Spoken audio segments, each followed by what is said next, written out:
Miedo. Es el principal sentimiento que el ser humano refleja cuando está frente a algo que desconoce. Esto ha sido siempre así, desde el comienzo de su corta existencia. A pesar del avance de la ciencia y la tecnología, el entendimiento de los eventos a nuestro alrededor es limitado.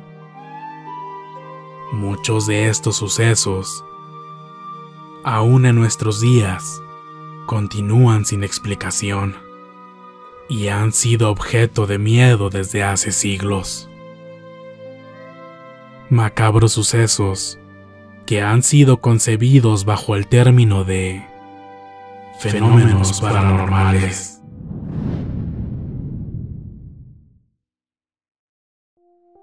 La palabra cementerio se deriva del griego antiguo y significa dormitorio o lugar donde dormir, término que cobra bastante sentido con el lugar de descanso de los que ya no están entre nosotros. Los cementerios son conocidos por ser el sitio final de descanso para millones de personas a lo largo del mundo. Lugares que por lo general se caracterizan por ser bastante tranquilos. Incluso podría decirse que reflejan a la perfección la ansiada paz que obtienen como premio aquellas personas que viven un horrible calvario que finaliza con su último suspiro. Por sentido común, me atrevo a afirmar que todos alguna vez nos hemos preguntado en qué lugar terminarán nuestros restos. Y si tú lo has hecho, seguramente ha venido a tu cabeza un espacio digno. Bueno, lamentamos decirte que desgraciadamente ninguno de nosotros tiene garantizado un sitio en el que nuestros restos puedan descansar en paz para siempre. El hecho de que el lugar de descanso de los muertos sea perturbado es algo mucho más común de lo que tú crees.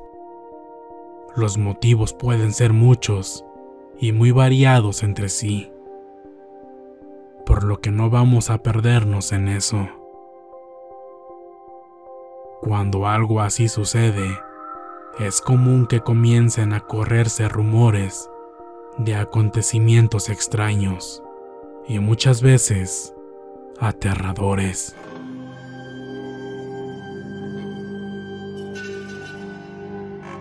Hay quienes creen que cuando un cementerio es profanado, las almas de todas las personas sepultadas ahí regresan a nuestro mundo a reclamar lo que les pertenece. Y esta noche vamos a hablarte sobre una leyenda urbana que habla sobre un cementerio en el que sucedió precisamente esto. Son demasiados los testimonios que no solo respaldan el hecho de que un cementerio fue profanado, sino que también indican que a consecuencia de esto, en el sitio ocurren cosas muy extrañas. Estamos hablando del Panteón de Mezquitán, situado en Guadalajara, México. Cementerio que a principios de la década de los 60 fue dividido en dos, con la finalidad de ampliar una avenida.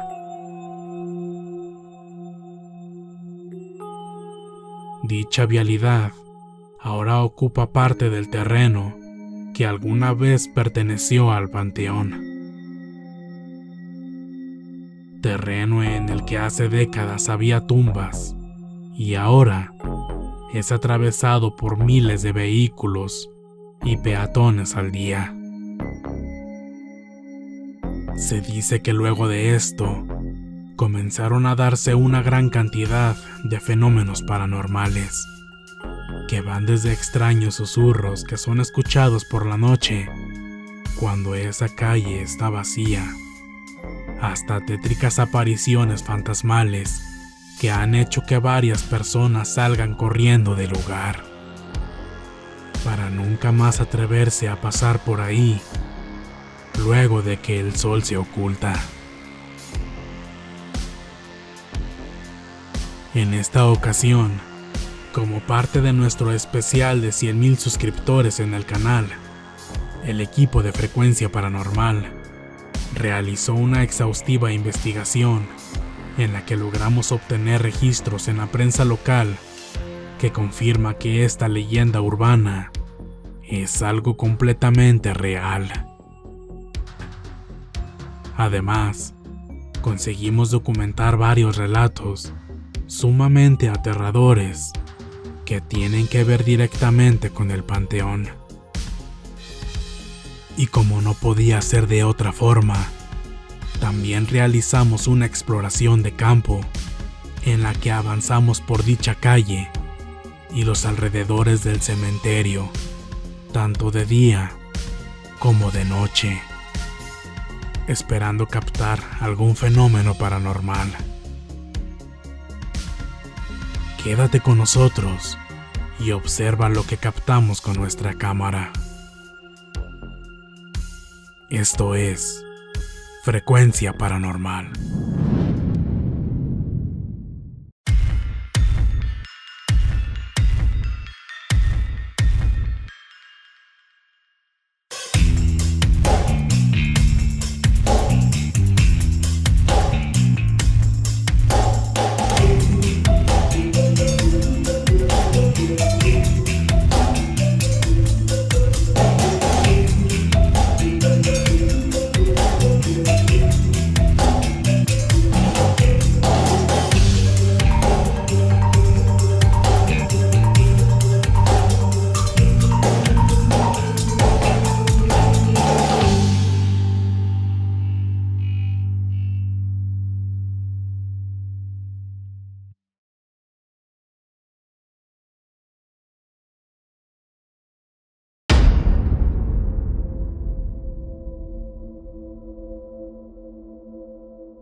Mezquitán, hace cientos de años, era un poblado indígena que pertenecía al prehispánico reino de Tonalá. Su nombre significa lugar de mezquites. Mezquitán tuvo la fama de ser un pueblo bélico que siempre se resistió con orgullo al dominio de los conquistadores. Lastimosamente, de acuerdo a algunos historiadores, la población original de Mezquitán casi desapareció por efecto de la conquista y se repobló en los primeros tiempos de la ciudad, luego de haberse fundado como tal.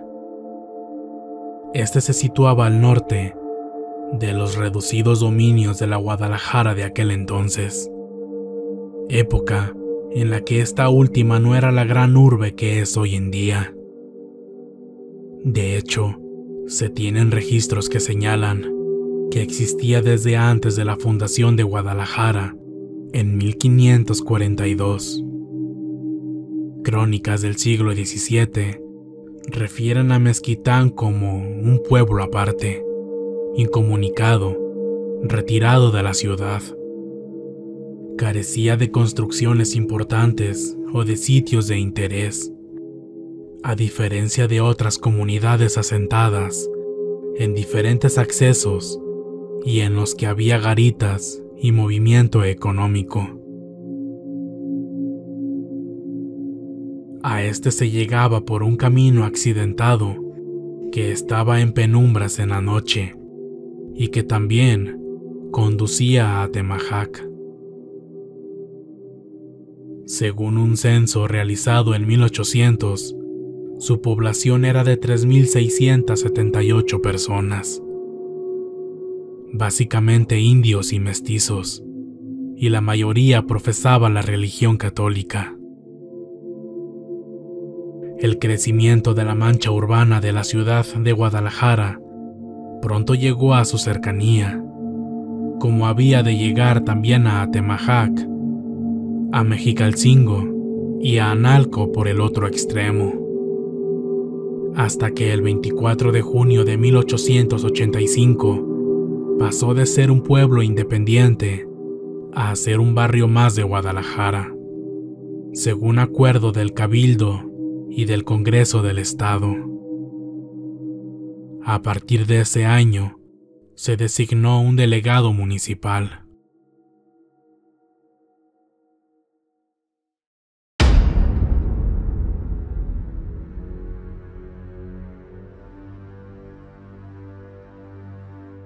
Naturalmente, con la expansión de la ciudad, la población también fue en aumento, por lo que eventualmente los cementerios comenzaron a ser insuficientes, especialmente después de que el mítico Panteón de Santa Paula, o mejor conocido como Panteón de Belén, cerrara sus puertas el 1 de noviembre de 1896, tras haber alcanzado su límite. Fue así que, formalmente, un día después, el 2 de noviembre de 1896, fecha en que, por cierto, se festeja el Día de Muertos, fue abierto el Panteón de Mezquitán, por mandato del entonces gobernador Mariano Escobedo, contando con una extensión de aproximadamente 25 hectáreas. Su nombre se debe a que fue construido del lado del barrio de Mezquitán, donde anteriormente se encontraba el pueblo. El Panteón de Mezquitán se ubica sobre un terreno escogido por el gobierno del estado, en conjunto con la Junta de Salubridad. Dicho territorio se encontraba apartado de la zona habitacional y antiguamente estaba destinado a la labranza y cría de ganado. Consultando fuentes históricas, pudimos conseguir un plano que detalla la zona norte de Guadalajara, realizado en 1896 por el ingeniero Agustín Bancalari. En él se aprecia con claridad la separación que había en aquella época entre el Panteón de Mezquitán y el lado norte de Guadalajara. A medias se observa un gráfico con varias bifurcaciones. Se trata de la Barranca de Alonso, o Barranca de Belén. Con ambos nombres se le conocía a un accidente geográfico que delimitaba diagonalmente la ciudad en aquel entonces. De esta barranca, no muchas personas tienen conocimiento, pero en algún tiempo existió.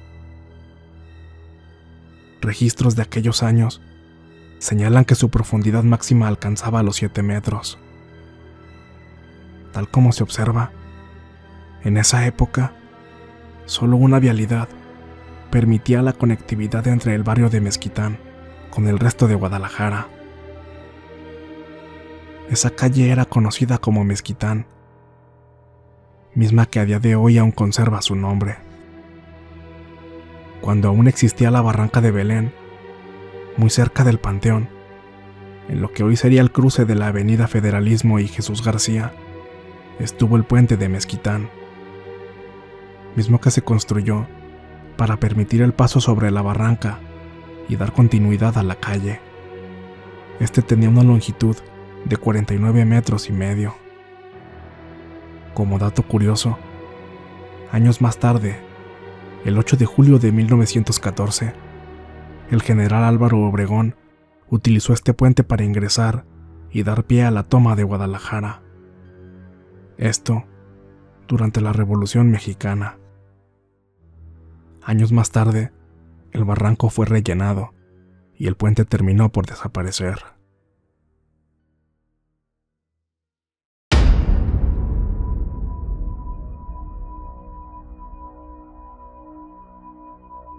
El panteón se dividió en 4 secciones, que más bien terminaron por marcar una clara diferencia entre clases sociales, siendo la primera sección destinada a personas de estrato alto, la segunda y tercera clase para las personas de clase media, y la cuarta era destinada a personas de bajos recursos, o para cadáveres y restos no reclamados en el hospital civil. Esta sección en realidad era una fosa común, contando a su vez con subsecciones que albergaron las llamadas colonias extranjeras, siendo estas la sección alemana, la sección francesa y la sección norteamericana. Esta última, extinta por problemas con el municipio. En el área francesa se encuentra un obelisco dedicado a honrar la memoria de los soldados que estuvieron en Guadalajara y que partieron a defender y luchar por su patria, terminando por perder la vida en la Primera Guerra Mundial. Para inmortalizarlos, se colocó una placa de bronce que tenía escritos sus nombres. Además, en la parte superior, fue colocada la figura de un gallo, hecha del mismo material. Recordemos que este animal es un símbolo francés. Lamentablemente, ni la placa ni la figura del gallo existen actualmente. Esto debido al vandalismo. Entre las tumbas más famosas del Panteón de Mezquitán, destaca la del alemán Hans Jax, que en vida llevaba por oficio ser boticario. Él fue la primera persona en ser sepultada en el lugar. En la inscripción de su lápida puede leerse que nació el 29 de julio de 1861 y murió el 31 de octubre de 1896.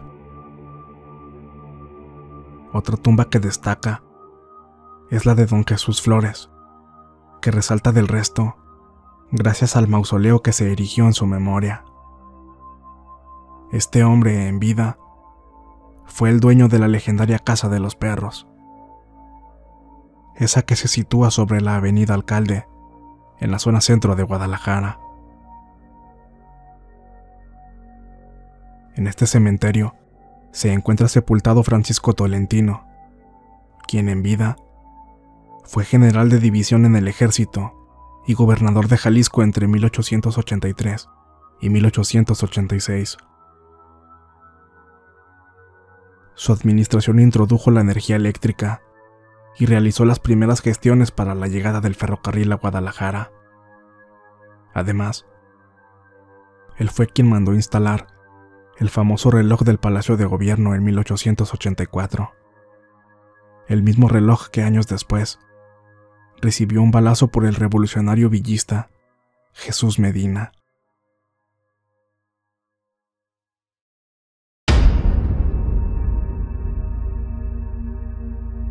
El Panteón de Mezquitán es cuna de muchas historias que rayan en lo macabro.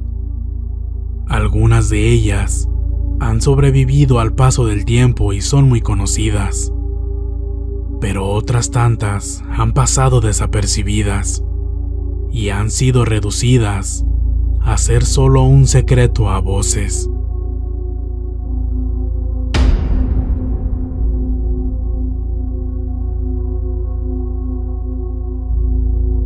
La Casa de los Perros. Quizá la leyenda más popular es esa que surge a partir de la muerte de Don Jesús Flores, quien fuera en vida el dueño de la Casa de los Perros.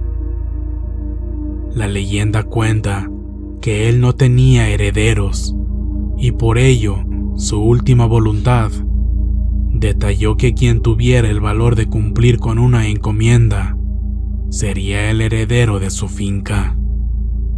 Si tú estás interesado, lo que tienes que hacer es adentrarte en el Panteón de Mezquitán a las 12 de la noche y encaminarte hacia el mausoleo de Don Jesús, acompañado de solo la luz de una vela.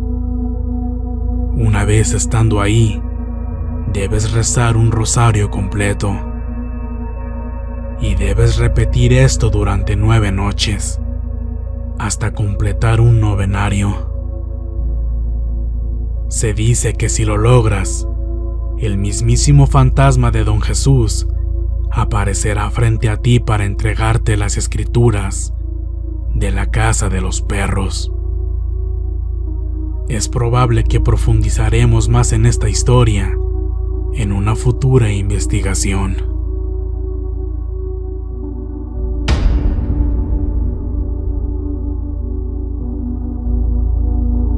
El primer morador. Una historia más bien curiosa. Es protagonizada por Hans Jacks, la primera persona inhumada en el cementerio. Se cuenta que a ocurrencia de la administración del Panteón de Mezquitán, cuando éste abrió sus puertas por primera vez, hicieron el anuncio de que el primer difunto que llegara sería sepultado de forma gratuita. Esta oferta derivó una carrera entre el cortejo fúnebre del adinerado boticario Hans Jacks y un tapatío de corte humilde, cuyo nombre no llegó a trascender. Testigos de esto señalaron que ambos cortejos avanzaron al mismo tiempo, pero viniendo de lados opuestos, apurados por llegar a las puertas del Panteón de Mezquitán antes que el otro. Se dice que la carreta donde llevaban al tapatío sufrió una avería en una de sus llantas, provocando un significativo retraso, por lo que, desesperados, sus amigos y familiares se vieron en la necesidad de apurarse, cargando su cuerpo en hombros. Pero, pese a sus esfuerzos, el cuerpo del alemán llegó primero a las puertas del cementerio. Por cuestión de minutos, Hans Jacks se convirtió en el primer morador del Panteón de Mezquitán.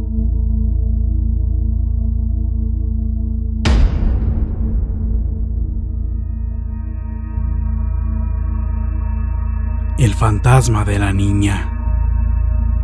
Se dice que en algún punto de la década de 1930, una familia asistió al entierro de un familiar, ahí, en el Panteón de Mezquitán, y haciendo caso omiso a las recomendaciones de amigos y familiares, llevaron con ellos a Irene, su pequeña hija de 7 años, para que fuera aprendiendo que la muerte era parte de la vida. En el cementerio había mucha gente llorando y lamentándose por el difunto, así como una gran cantidad de flores que dejaron la nueva tumba hecha un jardín. No fue sino hasta que la familia casi iba llegando a su hogar, cuando se dieron cuenta que la pequeña Irene no estaba con ellos, por lo que volvieron presurosos al panteón, pensando que ahí se había quedado. Al llegar, la buscaron con la ayuda de los vigilantes, pero no dieron con ella. Pensaron que algún amigo o familiar se habían dado cuenta y la habría llevado de regreso, por lo que visitaron a todos sus conocidos y tampoco la encontraron. Pasaron las semanas y los meses, hasta que los dolidos padres aceptaron la pérdida de su pequeña. Varios años después, falleció la esposa del hombre que habían sepultado el día que Irene desapareció, por lo que decidieron exhumar sus restos para juntarlos con los de su mujer. Al momento de sacar el ataúd, se dieron cuenta de algo que les heló la sangre. Ahí abajo estaban los restos de la niña. Dedujeron entonces que de alguna forma, durante un momento de distracción, la niña cayó a la fosa, seguramente quedando inconsciente tras un golpe en la cabeza, y después el ataúd fue depositado en la tumba. Se dice que desde entonces, por las tardes dentro del panteón, suele aparecerse una niña que viste un elegante pero antiguo atuendo de luto. Quienes la han visto aseguran que les pide que jueguen con ella y que cuando le preguntan si está extraviada, la niña desaparece casi de inmediato.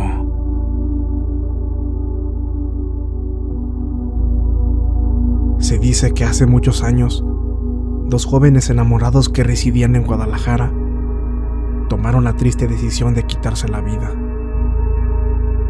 ya que las familias de ambos estaban en desacuerdo con su noviazgo. Antiguamente, estaba muy arraigada la creencia de que las personas que terminaban voluntariamente con su vida no tenían derecho a ser sepultadas en un camposanto. Por ello, ambas familias, cayendo en cuenta de la gravedad de su desacuerdo, decidieron enterrarlos muy cerca el uno del otro, pero en la parte de afuera del panteón, muy cerca de la entrada principal. Para evitar que sus tumbas fueran profanadas, puesto que estaban en el exterior, se plantó un árbol sobre cada una. Con el paso de los años, los árboles crecieron y, curiosamente, se juntaron en unas de sus ramas. Muchos creen que esa es una señal de que por fin pudieron estar juntos en el más allá.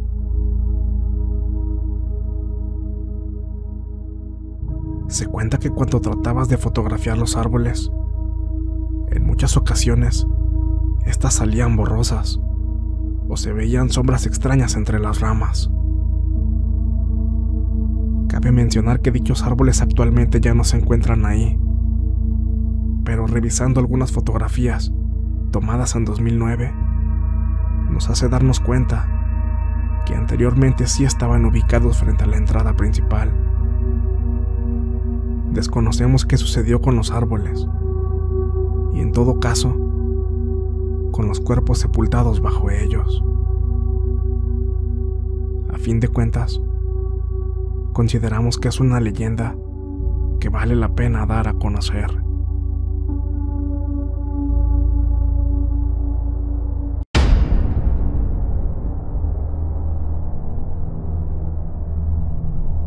La enlutada de Mezquitán. Margarita de Rojas era una joven bella, a la que la vida le parecía una fiesta. Nació en el seno de una familia adinerada. Margarita gustaba de salir todas las tardes, a pasear en la plaza de armas y divertirse los fines de semana. Aunque no le faltaban admiradores, ella los ignoraba, ya que a su parecer no había alguno que hiciera florecer dentro de su espíritu la semilla del amor. Una tarde de agosto, conoció a Raúl Trinidad, un modesto tapatío que descendía de judíos conversos en la colonia. Al observarlo, quedó prendada de su amabilidad y lenguaje poético. Comenzaron a verse con frecuencia y no faltaban pretextos para intercambiar cartas, que más tarde les hicieron enamorarse, cosa que los padres de Margarita no veían con buenos ojos, ya que los antecedentes familiares del pretendiente no le simpatizaban, por lo que le advirtieron que cortara cualquier relación con Raúl, ya que pensaban que tenía que desposarse con un hombre adinerado y de religión católica. Pero Margarita se rehusó a dejar a su amado. El señor Rojas no tuvo otra alternativa. Mandó llamar a Raúl y le explicó que daría formal consentimiento para la boda, a condición de que reuniera cierto capital que le permitiera ofrecer a su hija la vida a la que estaba acostumbrada. Raúl quedó convencido y partió hacia la Ciudad de México, en donde lo esperaba un tío lejano para que administrara algunos comercios, pero no sin antes asegurarle a su amada que volvería en el plazo de 6 meses para casarse con ella. Pasaron algunas semanas y las cartas que consolaban a Margarita dejaron de llegar. dejándola sumida en la incertidumbre. Poco después, recibió la visita de un hombre maduro que dijo ser el tío de Raúl, con la noticia de que había sucumbido a la viruela y que, entre sus últimas palabras, le había pedido que le dijera que él amó hasta su último aliento. Además, solicitó que sus restos fueran inhumados cerca de ella. Fue así que Raúl Trinidad fue sepultado en el panteón de Mezquitán al día siguiente. Cuenta la leyenda que Margarita no volvió a fijarse en ningún otro hombre. Visitaba la cripta de su amado vestida de luto cada semana, y aunque estuviera enferma, llevaba puntualmente entre sus brazos un ramo de claveles rojos. Se dice que ella siguió esta rutina hasta el día de su muerte. Cuentan los que saben de esto que de vez en cuando, especialmente en la noche de Día de Muertos, cuando el cementerio está envuelto en oscuridad, una figura de mujer con un velo negro sobre el rostro entra al cementerio y desaparece entre los monumentos funerarios. Muchos la han visto atravesar el cancel. Dicen que es el ánima de Margarita que viene desde el más allá hasta que alguna persona se apiade de su sufrimiento y tome su lugar para dejar flores cada semana en la tumba de su amado.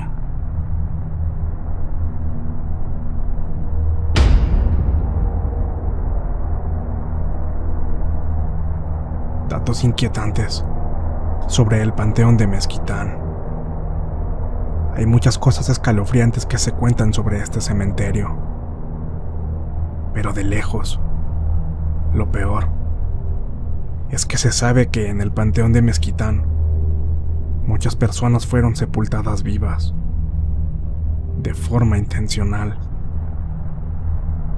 Y es que alrededor de 1919, en Guadalajara, había muchos infectados debido a la pandemia de gripe española.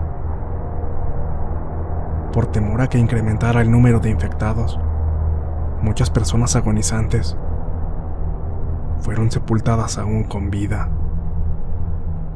Si entras al panteón y avanzas por el camino central, gira tu mirada hacia un costado. Allí verás una franja de terreno sin lápidas. Es justamente en esta parte donde fueron sepultadas las víctimas de esta horrible enfermedad. Por respeto a ellas, es que no se han construido tumbas sobre este terreno. También se habla sobre fusilamientos al interior del panteón, pues en uno de los muros de la parte izquierda se pueden observar orificios hechos, presumiblemente con balas. No pudimos encontrar registros oficiales de esto, pero es algo que la gente cuenta.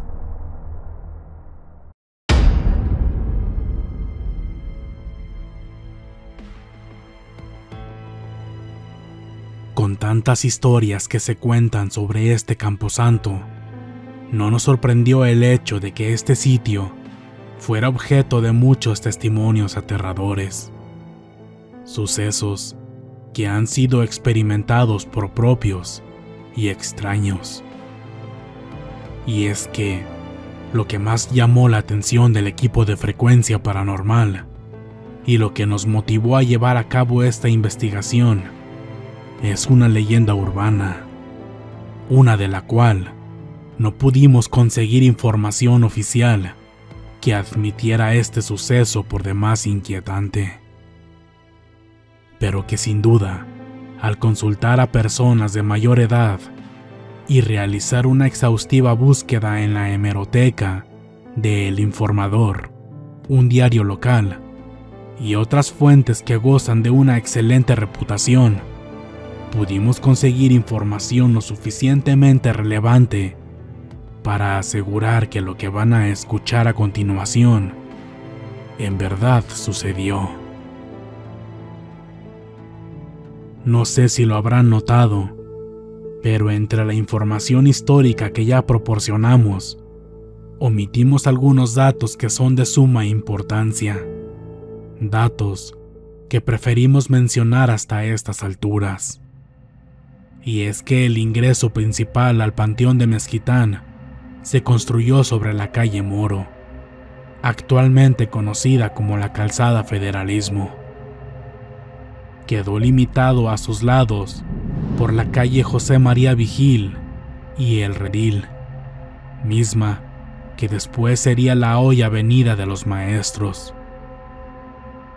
La calle de espaldas aún conserva su nombre original, Gregorio Dávila. Sin embargo, existe otra vialidad que ha dado mucho de qué hablar, y precisamente es el tema central de esta investigación. Actualmente es conocida como la Avenida Enrique Díaz de León. Esta era anteriormente conocida como la Avenida Munguía en la parte norte y al sur como Avenida Tolsa, sin acento en la A, como popularmente se tiene entendido. Pero bien dicen que los muertos estorban a los vivos, especialmente cuando se habla de desarrollo urbano. Ya se habló cómo es que Mezquitán, siendo un pueblo apartado, gracias al crecimiento de Guadalajara, terminó convirtiéndose en un barrio más de la misma. Pues bien, entre 1962 y 1963, se llevó a cabo una obra bastante polémica en la que el gobierno derrumbó parte del Panteón de Mezquitán para ampliar la avenida Munguía y hacer que ésta pasara sobre el lugar, acto que terminó por partir el cementerio en dos. El gobierno asegura que avisó con tiempo a las familias que tenían parientes enterrados ahí, para que fueran a reclamar sus restos y estos fueran exhumados, para posteriormente ser sepultados en otra parte del cementerio. De acuerdo a publicaciones de aquellos días, del diario local El Informador, se confirma que esto es cierto, pues se dieron varios avisos en sus columnas que trataban de alertar a la población afectada. Pero, como era de esperarse, en aquella época, la información no estaba al alcance de todos como hoy en día.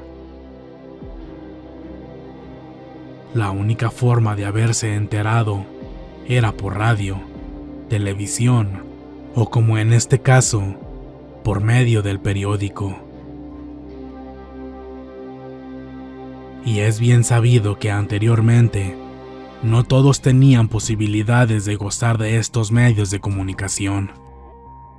Por ello pasó que no todos se enteraron de la realización de esta obra, sin mencionar la posibilidad de que muchos ni siquiera estuvieran en la ciudad. De manera oficial, se maneja la versión de que todos los restos, incluyendo los no reclamados, fueron reubicados en otro sitio del panteón. Sin embargo, muchos sospechan de esto, dada la ineptitud y poco respeto hacia los no vivos por parte del gobierno de aquel entonces.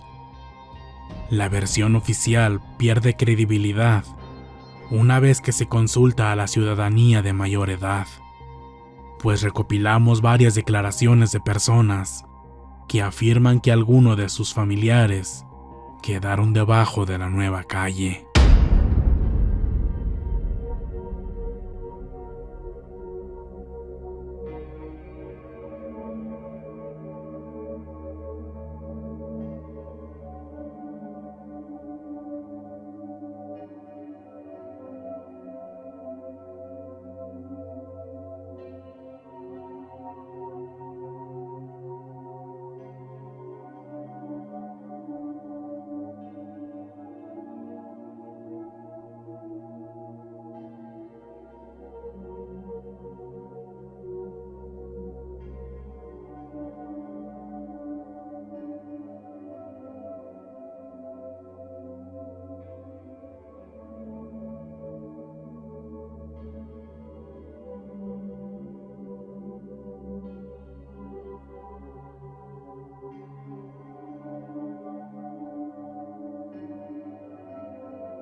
Nos llamó poderosamente la atención la declaración de una persona que aseguró que luego de una intensa lluvia, la humedad hizo que el nivel de tierra bajara a su nivel, lo que provocó que muchas osamentas humanas quedaran al descubierto, mezcladas con el fango.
Además de ciertos testimonios, por demás inquietantes, que aseguran que mientras estaban llevando a cabo la obra, podían observarse con claridad restos óseos esparcidos por todo el lugar, con las máquinas trabajando sobre ellos.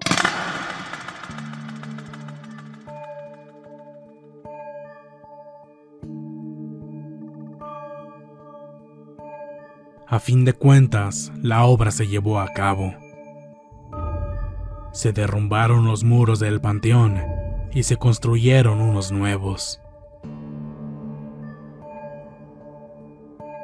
Y actualmente, por medio de esta aplicación, puede observarse claramente la forma en la que la división fue hecha.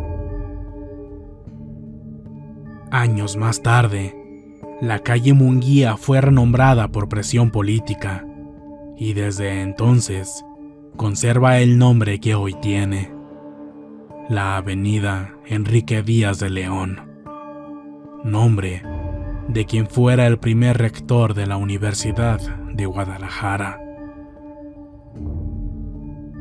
Esto fue un suceso que marcó significativamente la historia del Panteón de Mezquitán, que trajo consecuencias de una forma que seguramente ni siquiera las autoridades se esperaban. Lo decimos porque estos fueron los antecedentes de una leyenda urbana. Si bien es cierto que con el paso del tiempo, este evento se fue olvidando y solo quedó grabado en la memoria de la población que vivió esos tiempos, también hay que admitir que ciertas cosas no se pueden hacer a un lado.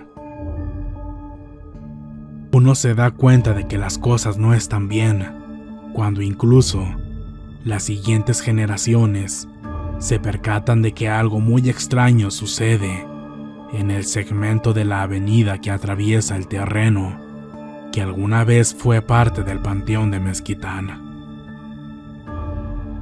Tal como lo oyen. Actualmente, es sabido por muchos que esa zona tiene un alto índice de manifestaciones de fenómenos paranormales. Y aún siendo escéptico, vale la pena escuchar lo siguiente. Tenemos en cuenta que es común escuchar anécdotas aterradoras que se relacionan con algún cementerio. considerando que son lugares destinados para las personas que han perdido la vida.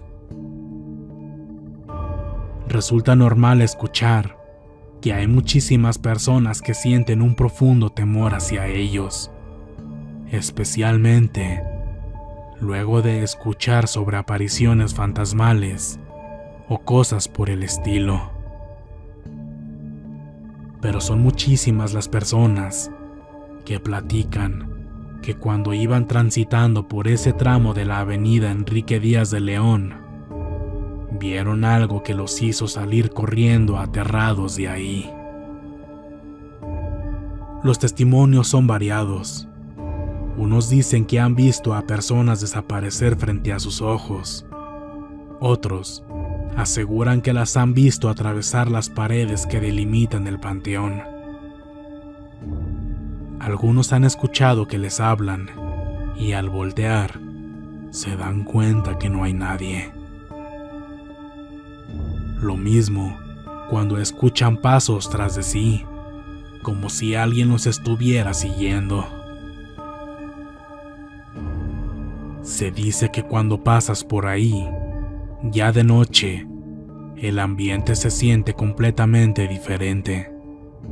Muy pesado, lo describen algunos. Cuando explican cómo es esto, dicen que súbitamente se siente un profundo temor, sin saber realmente a qué. Detallan que la sensación de sentirse observado es latente y se vuelve peor a altas horas de la madrugada. Muchos creen que estos eventos son consecuencia de haber perturbado el lugar del descanso de los muertos.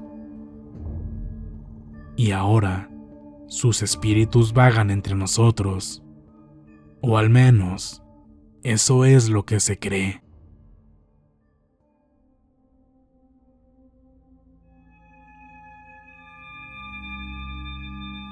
Lo que a continuación van a escuchar son una serie de testimonios que el equipo de Frecuencia Paranormal logró reunir. Relatos de personas locales y foráneas que describen a detalle la escalofriante experiencia que vivieron mientras atravesaban esta calle. Iniciaremos con uno de los testimonios que más impresión nos causó. Agradecemos profundamente al señor Juan Carlos Durán por su amable colaboración. Él es residente de Guadalajara y laboró como conductor de camión urbano. Sí, pues era como en el año de 1979, más o menos. Yo empezaba mis pininos en esto de los camiones urbanos. Entonces ya eran como las 11:30 de la noche. Venía yo de norte a sur por avenida Plan de San Luis y vuelta hacia lo que es ahora la avenida Enrique Díaz de León. Cuando el camión me empezó a fallar al dar vuelta, no alcancé ni siquiera a llegar a media calle, media cuadra, cuando se me apagó ya de repente. Quedé poco mal estacionado, pero pues con la oscuridad que había, no había ni modo de ver qué es lo que había pasado. Entonces, pues no atinaba qué hacer, si quedarme a dormir en el camión, pero la mera verdad el panteón imponía, aunque eran las puras bardas, pero imponía. Entonces la oscuridad era muy horrible, algo horrible, y no atinaba si bajarme del camión, quedarme ahí, encerrarme en el camión a esperar hasta el día siguiente, porque en ese entonces ni celulares ni teléfonos en la esquina tan siquiera, o sea, no había ni un modo de comunicación más que avisar de viva voz que me había quedado en tal lado. Pero ya también dada lo tarde que era, opté mejor, y por el miedo que tenía también de que estaban entre en medio del panteón. Mejor tomar un taxi, irme a mi casa. Yo vivía en el oriente de la ciudad, donde vivo ahora, pero antes estaba mucho más lejos porque no había tanto carro, tanta casa. Entonces, pues tenía miedo. Pues ya como quiera me hice el ánimo de salirme del camión, lo cerré rápidamente y entre en medio de la oscuridad, pues ya me fijé que allá en la esquina se veía, ahora es una florería. Bueno, siempre ha sido, pero yo veía que había luz. Había una luz y había luz fuerte, estaba la luz fuerte, o sea, se veía la finca muy alusada. Y pues ya me hice el ánimo, dije, bueno, al menos allá hay alguien. Y me encaminé rápidamente cuando ya cerré el camión. Estuve esperando a ver si pasaba un taxi, pero yo veía que daban vuelta antes. Y fueron varios los que dieron vuelta y como 2 minutos duré parado pues a un lado a ver si el taxi que venía se paraba, pero no daba vuelta antes. Pues ya me encaminé. Cuando llegué al lugar donde vendían las flores, fue mucha mi sorpresa que el lugar estaba oscuro y amarrado hasta con cadena a las puertas. Estaba completamente solo. Me entró pues como miedo, no sé, sentí escalofrío. Y ya me seguí caminando derecho sobre la misma avenida Munguía. Ya más adelante me encontré un taxi. Ya me le subí, le platiqué al taxista la experiencia esa de la luz. Y ya me dijo, no amigo, no te andes quedando ahí, dijo, ni pases. Nosotros que trabajamos en la noche evitamos el paso por ahí. Porque nos han sucedido muchas cosas, dijo, en ese tramo. Dijo, ahí hay cadáveres todavía. Y pues yo ya a partir de ese día, pues ya mejor opté por otro rumbo. Y es una experiencia que pues ahora ya nomás la recuerdo y me quedó nada más eso, un recuerdo nada más de ese día.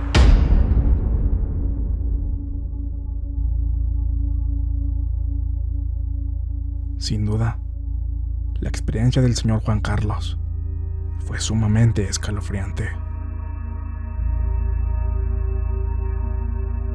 Asimismo, preparamos para ustedes otros testimonios que fueron adaptados al estilo de narración que caracteriza a este canal. Esperamos que les gusten tanto como a nosotros.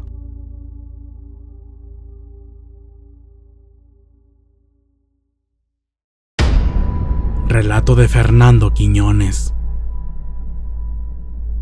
En una ocasión, yo venía caminando por la avenida Tolsa, ahora llamada Enrique Díaz de León. Ya era de noche y sentí unas ganas incontenibles de orinar. Sentía que ya no aguantaba y estaba muy lejos de cualquier baño público. Más adelante están las florerías, pero tardaría algo en llegar hasta ellas. Por un momento, pensé en esconderme entre los árboles y orinar pegado a la pared, pero me daba pena que alguien me descubriera o pasara la policía y me metiera en problemas. Caminé hacia la entrada del panteón para ver si por casualidad se encontraba abierto. Al llegar a las puertas de hierro, me di cuenta que estaban cerradas y encadenadas. Ya no sabía qué hacer. En eso, desde la oscuridad, por la parte de adentro vi que se acercó un señor hacia mí. Le dije que si de favor me dejaba entrar a los baños del panteón, que ya no aguantaba las ganas de orinar. Él, sin decirme palabra alguna, retiró las cadenas y me permitió la entrada. Entré al baño y alivié mi apuro. Al salir, ya completamente relajado, busqué al hombre para agradecerle por haberme ayudado. Lo busqué por todos lados. Sin embargo, nunca lo encontré. Un poco intrigado, Pensando en la posibilidad de que tal vez ese hombre no era un ser de este plano, abandoné de inmediato el lugar, cerrando las puertas, y a la vez que me iba alejando, me retiré agradeciéndole a ese hombre en voz alta la ayuda brindada. Relato de Ray Pedro. Era un 2 de noviembre. Yo fui parte de un operativo que implementó el ayuntamiento para cuidar y organizar a las personas que accedían al panteón a visitar a sus difuntos. Yo era uno de los que estaban cuidando las puertas de la división con la avenida Enrique Díaz de León. Era exactamente la noche del Día de Muertos. El horario de visitas había terminado y comenzamos a cerrar las puertas.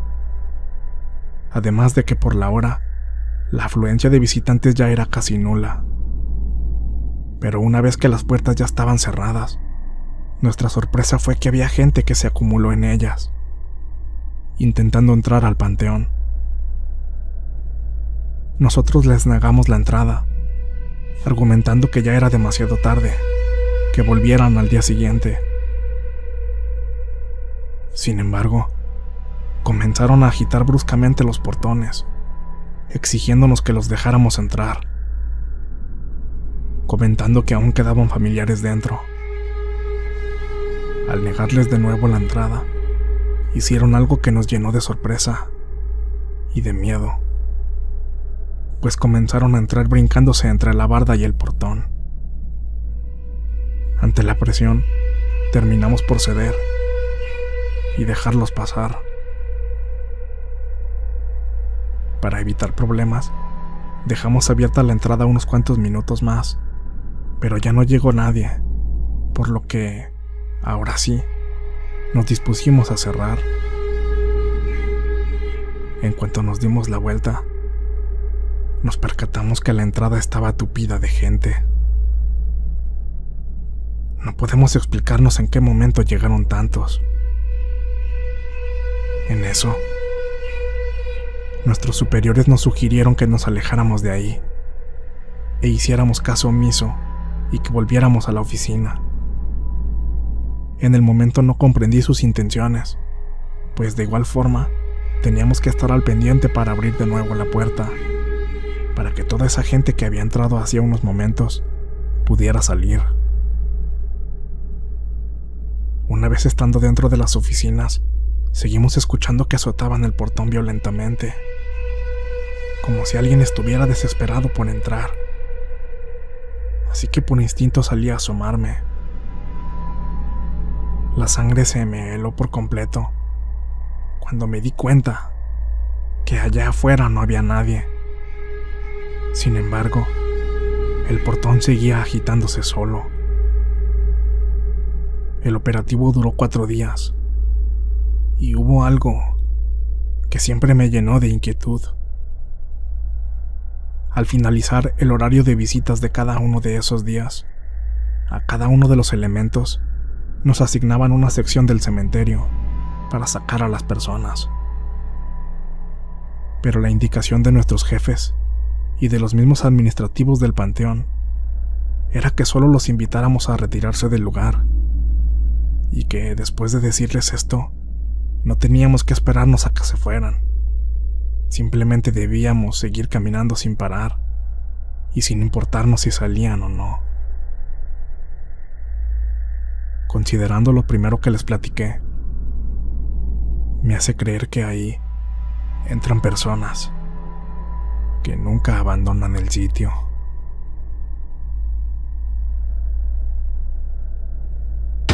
Anónimo. Yo también fui parte de los elementos que participaban en esos mismos operativos para el Día de los Muertos. Y es cierto lo que dicen en el anterior relato, y un dato muy interesante que me gustaría agregar es que yo era de los que contaban y llevaban el registro de las personas que entraban y salían, para al finalizar entregar un reporte sobre la cantidad de personas que asistían al panteón. ¿Quieren saber algo misterioso?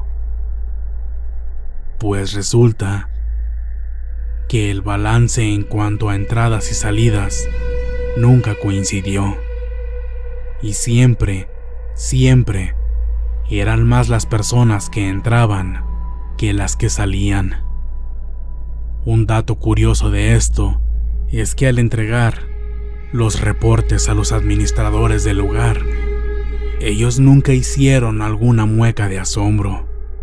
Al parecer, era muy común que este tipo de cosas sucedieran cada año en esas fechas.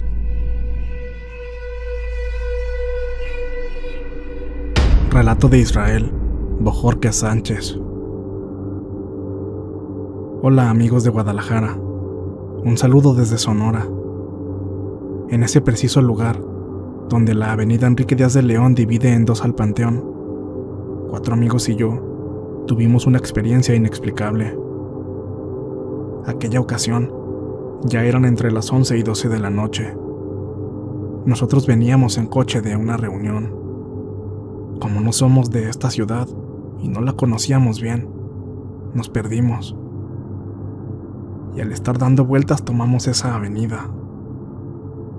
Al pasar por ahí, vimos a una mujer. Lo extraño es que estaba hincada, justo a media avenida, con las manos en el rostro. Parecía que estaba llorando. En ese momento no había autos circulando por ahí. Nosotros éramos los únicos en el lugar. Nos preocupamos por ella. Tal vez necesitaba ayuda, o algo terrible le estaba sucediendo. Entonces nos detuvimos, y cuando bajamos del carro, ya no estaba ahí. Había desaparecido, pero era imposible que se hubiera ido caminando o corriendo, ya que no había forma de que lo hubiera hecho sin que nosotros no nos diéramos cuenta, ya que no hay calles o rincones por donde hubiera podido irse. Además de que desde el momento en que la vimos y en que nos bajamos del coche para ayudarla, no pasaron más que algunos segundos. Sin duda, fue algo muy extraño, que a la fecha recordamos con algo de temor y curiosidad, por saber de qué se pudo haber tratado.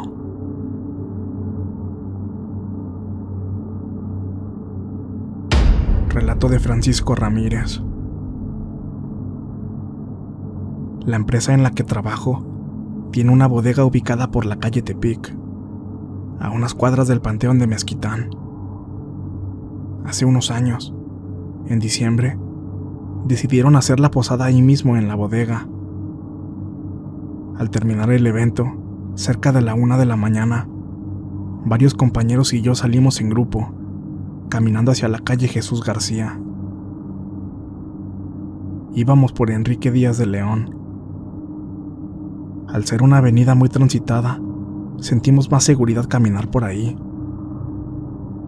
Cuando estábamos en el tramo que divide el panteón por la mitad, vimos a unos cuantos metros adelante de nosotros a un señor con sombrero y gabardina cruzar la calle. No vimos de dónde salió, pero al llegar al otro extremo, simplemente desapareció entre los árboles y lo perdimos de vista. Al llegar al punto donde él estaba, nos dimos cuenta que no existe una puerta de donde pudo haber salido.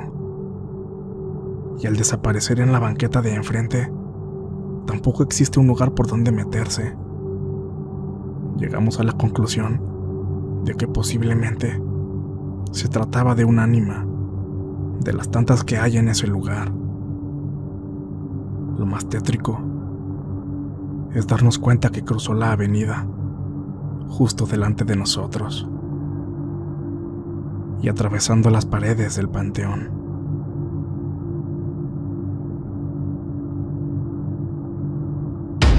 Relato de Patti Aqua. En una ocasión, mi marido y yo, que en ese tiempo éramos novios, Estábamos como a las 11 de la noche cerca de la entrada y vimos cómo salió un joven del panteón y se fue caminando hacia la esquina. Nosotros íbamos caminando por la misma avenida Federalismo. Al llegar a la altura de la puerta, nos percatamos que el cancel estaba perfectamente cerrado con cadena y candado, cosa que nos llamó bastante la atención, porque ese joven salió muy rápido por esa puerta y en ningún momento vimos que él cerrara de esa manera el cancel. Y no hay otro lugar o manera de que hubiera salido. Por otra parte, la verdad, nos dio mucho miedo darnos cuenta que muy seguramente atravesó el cancel. Y aquel joven literalmente se veía como una persona común y corriente. ¿Cuántas almas caminarán por esas calles sin darnos cuenta que son personas que ya no pertenecen a este lugar? Relato de Fernando Ardilla. Hola amigos, a mí también me consta de que por las calles alrededor del panteón sí se aparecen fantasmas. Hace justamente 3 días pasé con mi coche por esos lugares. Exactamente, yo circulaba por la avenida de los Maestros. Acababa de llover y al pie de la banqueta vi que estaba parada una señora, ya muy mayor de edad. La verdad no supe ni de dónde salió. Por la lluvia había muchos encharcamientos, y al verla ahí repentinamente de pie, lo que hice fue tratar de esquivar rápidamente un gran charco para no mojarla. Lamentablemente ya era muy tarde, y no pude esquivarlo del todo. Y no tenía dudas de que la había mojado. Como ya era muy grande de edad, me sentí realmente muy mal. Así que me detuve para ver si ella estaba bien, o si la había mojado mucho.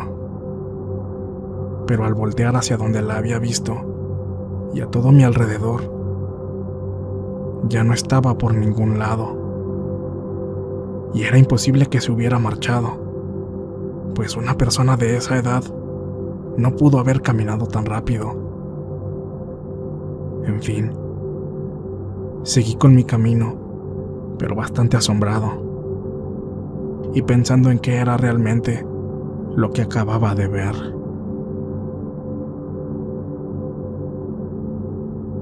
Hechos inquietantes que nos hacen pensar que quizás sí es cierto que las ánimas de los muertos volvieron a nuestro mundo para reclamar la tierra que les pertenece. Tras recabar la información que ha sido presentada en este trabajo, el equipo de Frecuencia Paranormal se trasladó hacia el Panteón de Mezquitán con el objetivo de llevar a cabo una exploración de campo que nos permitiera sacar nuestras propias conclusiones. Se optó por acudir al sitio durante la madrugada, con la intención de encontrarnos en condiciones propicias. Por ello, antes de concluir, les compartimos el material que captamos con nuestra cámara.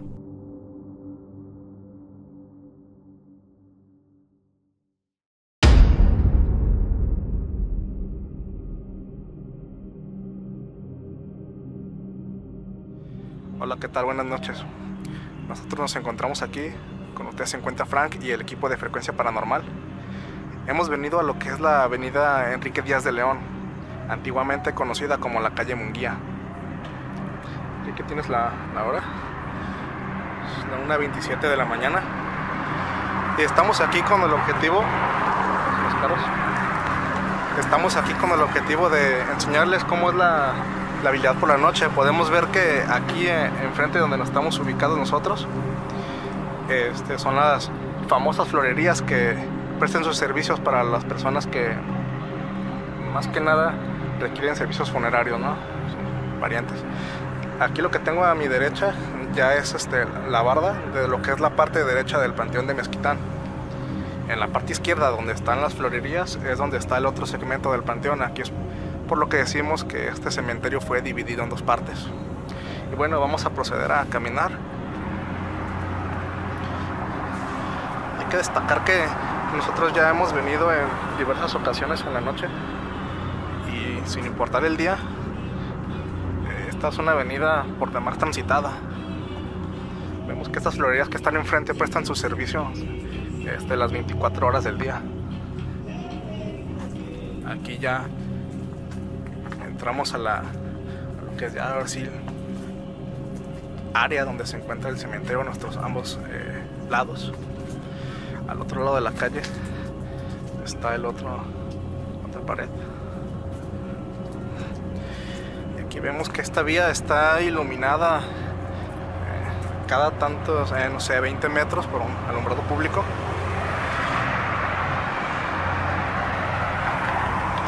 En esta parte sobre la que estamos ya parados, se distingue al frente lo que es la entrada al otro segmento del cementerio. Vemos que aquí está delimitada la calle para el paso de los peatones.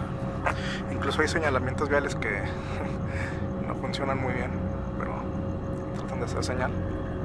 Y aquí a mi derecha está la entrada al cementerio. Sería la entrada trasera a lo que es la parte principal.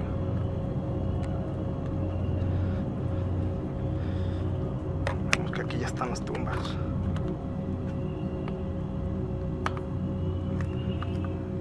Vamos a guardar silencio.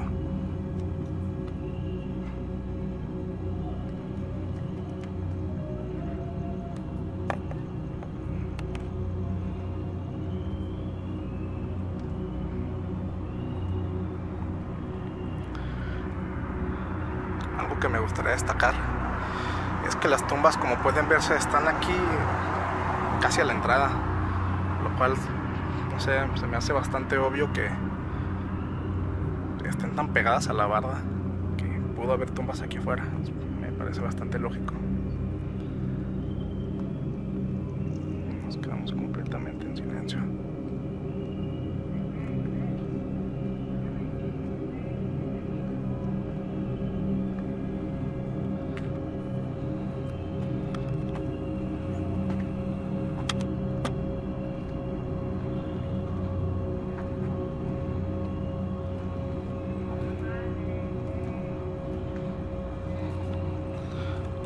Los adornos.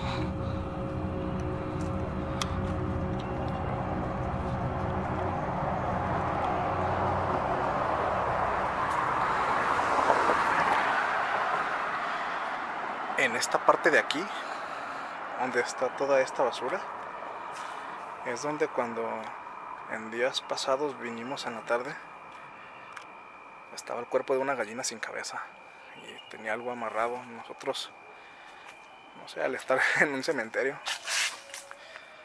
nos hace pensar que se trataba de algún tipo de brujería, o no sé, o quizá alguna broma por parte de algún graciosito que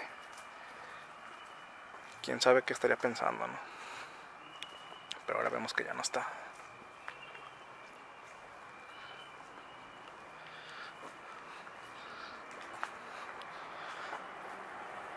A nosotros nos resulta bastante impresionante pensar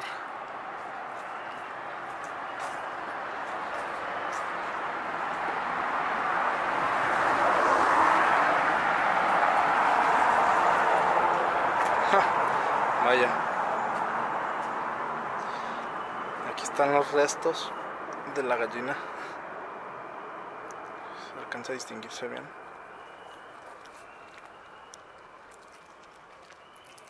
Que tenía algo dentro, eso que está ahí. Es una bolsa. ¿Sí, no? ¿Tiene algo dentro? Sí. Creo que es mejor no tocarlo. Por recomendaciones. Mejor dejémoslo ahí. Pero lo que sí es un hecho es que está visiblemente varios metros más allá de lo que es la entrada. Y huele bastante mal, como debe ser natural, ¿no? Por el cuerpo en descomposición.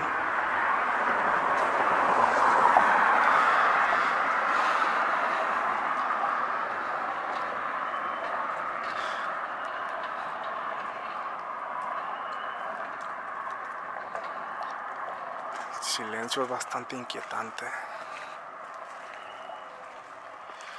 Y como les comentaba hace un momento antes de encontrarnos con el cuerpo de la gallina, para nosotros nos parece impresionante pensar en ver a una persona que de forma súbita sale desde uno de los muros.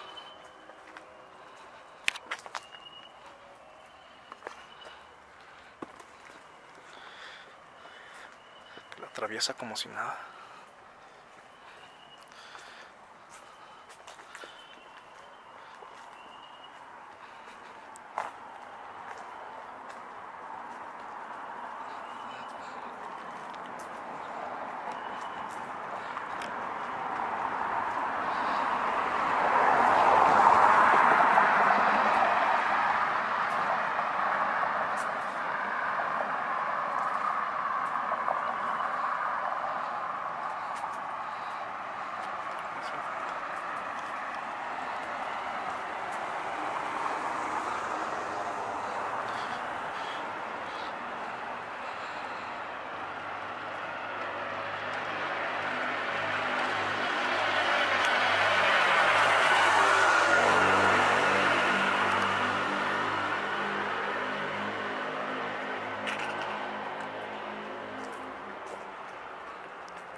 Esta parte de aquí es donde muchas personas han contado sentirse extrañamente observadas, pese a que no se encuentre nadie alrededor.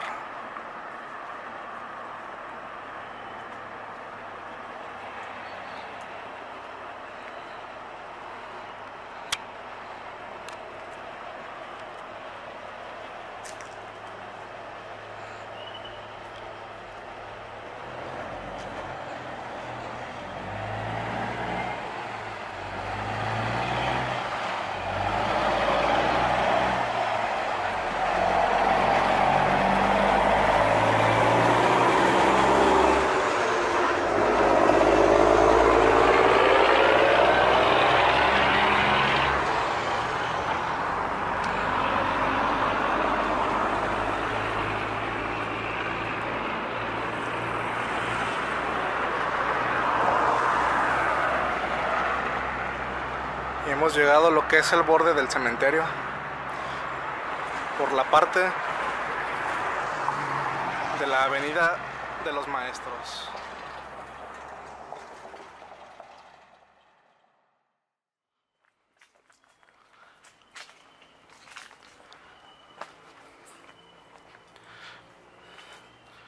¿Qué tal, amigos? Buenas noches.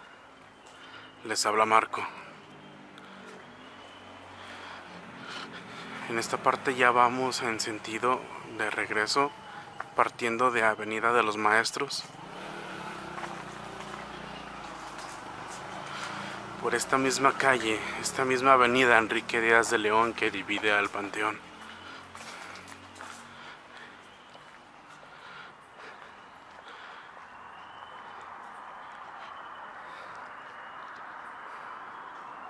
Para este punto ya habrán escuchado el testimonio del señor Juan Carlos. Y es preciso indicar que en esta parte, en este sentido, fue donde él vio la luz, allá al final donde se encuentran las florerías. También es importante indicarles en este punto que aproximadamente a esta altura fue donde los jóvenes que venían de una reunión en su coche se encontraron con una mujer a medio camino.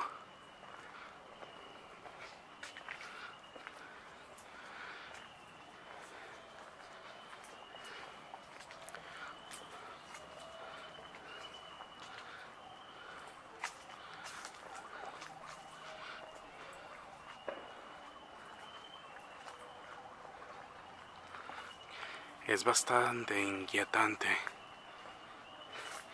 darte cuenta que estamos caminando muy posiblemente sobre restos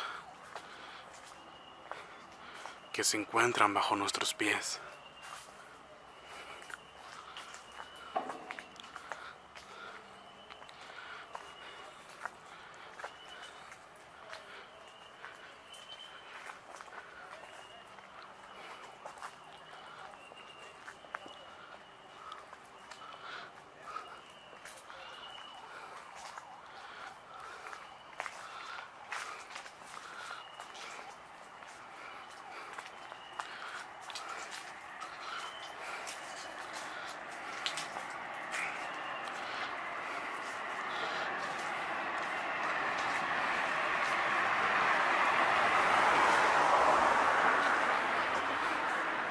Este lugar, este emblemático cementerio,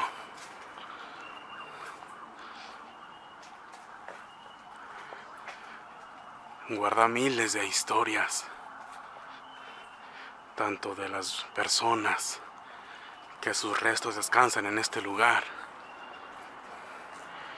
como de las mismas leyendas que se han desarrollado con el paso del tiempo.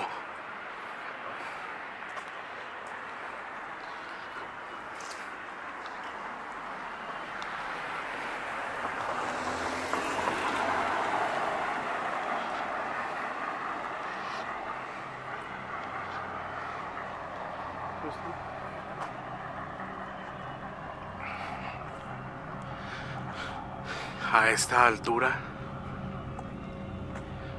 que es donde se encuentran las dos puertas traseras, por así decirlo, esa es la parte trasera del portón principal, por así decirlo,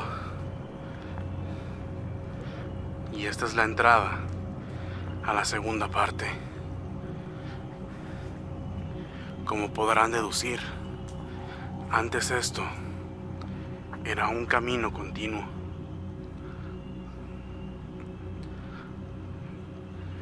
Esta parte se conectaba directamente con aquella, pero al hacer la división del panteón, quedó así. Es en este punto donde nos compartieron un testimonio de una persona que tenía la urgencia de asistir al baño, y una persona desde el interior del panteón le dio acceso. Y cuando regresó para agradecerle, ya no lo encontró por ninguna parte.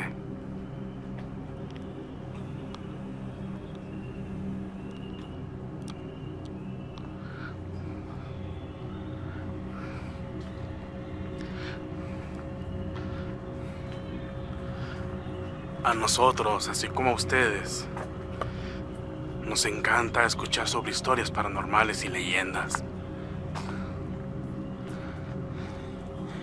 Y es una sensación bastante curiosa estar pisando el lugar donde ocurrieron estas historias y tantas leyendas. Esperamos poder transmitirles esa sensación.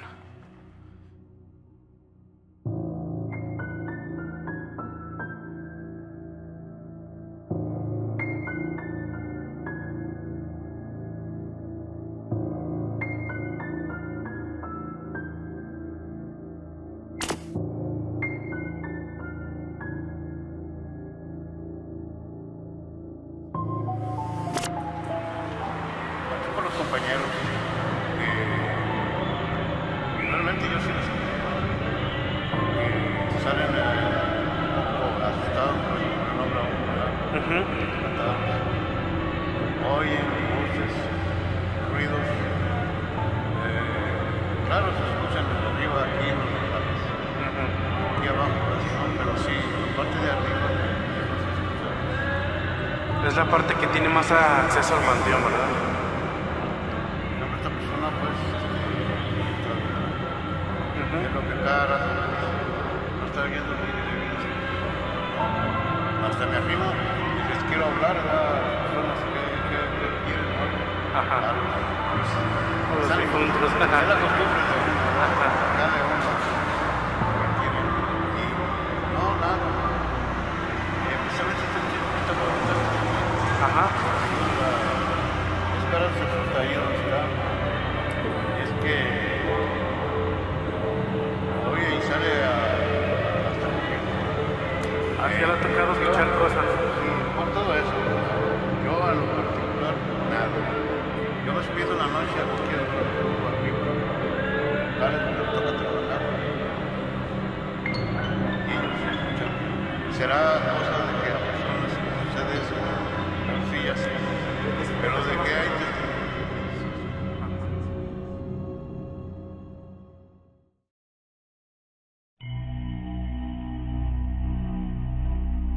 A modo de conclusión, aunque acudimos durante la madrugada, en horas aproximadas, en las que han ocurrido los fenómenos descritos en los testimonios, nosotros no tuvimos la oportunidad de captar algo realmente relevante. Sin embargo, esto no nos parece suficiente para tener voz y voto que nos permita desacreditar las historias que se cuentan sobre este lugar. Y cabe aclarar que ni es ni de cerca nuestro objetivo, pues debemos recordar que no todos tenemos la misma sensibilidad para percibir este tipo de cosas. Y además, según los expertos en el tema, las probabilidades de que un fenómeno paranormal se manifieste son significativamente bajas, considerando que deben darse las condiciones adecuadas que les permitan efectuarse. Habríamos que tener muchísima suerte para que algo se nos manifestara en esta visita que hicimos a la calle donde se da un mayor número de fenómenos paranormales. Esperamos que en un futuro sí la tengamos en nuestras próximas exploraciones.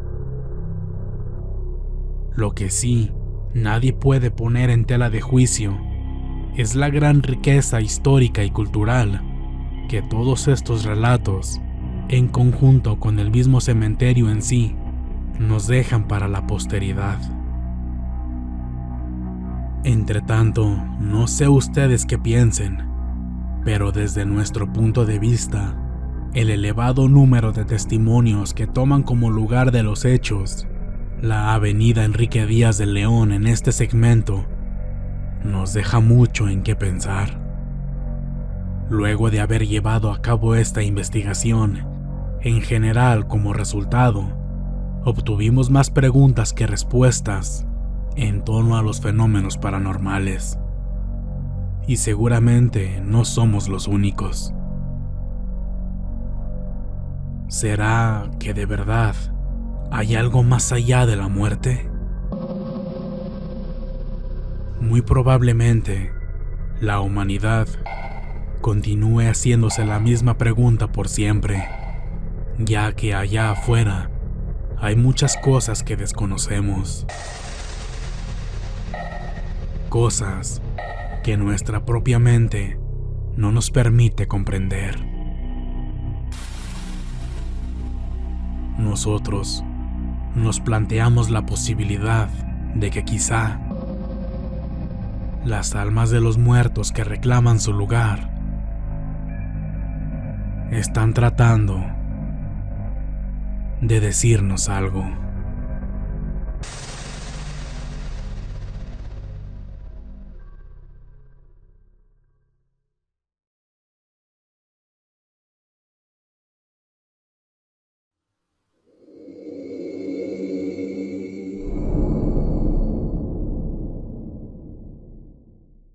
Si este video fue de tu agrado, por favor apóyanos dando pulgar arriba.